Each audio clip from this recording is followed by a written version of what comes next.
ایک پاکستانی خاتون نے ایک چینی آرمی سے شادی کی۔ 5 مہینوں کے بعد اس کے شوہر کا انتقال ہو گیا۔ تعزیت کو آئی ایک خاتون نے کچھ یوں ان کو حوصلہ دیا: ہمت کرو بہن، چائنا کی چیزیں 5 مہینے سے زیادہ نہیں چلتے۔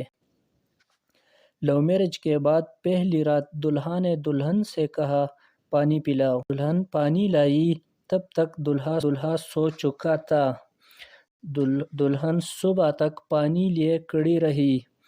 جب دولہا کی آنکھ کھلی اور دلہن کو پانی لیے کھڑی دیکھا تو کہا تم نے مجھے خوش کر دیا، بولو کیا مانگتی ہو، میں سب دینے کو تیار ہوں۔ دلہن بولی مجھے طلاق دے دو۔ استاد: پاکستان میں امن قائم کیوں نہیں ہوتا ہے؟ پپو: ہمارا جھنڈا ہی الٹا ہے۔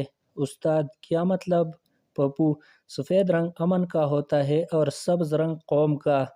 امن کو تو ڈنڈا دیا ہوا ہے، اگر یہ ڈنڈا قوم کو دیا ہوتا تو آج امن ہوتا۔ ڈاکٹر نے عورت کے منہ میں تھرمامیٹر رکھ کر منہ بند رکھنے کا کہا۔ پپو نے بیوی کو اتنی دیر خاموش دیکھ کر بولا ڈاکٹر صاحب یہ چیز کتنے کی آتی ہے؟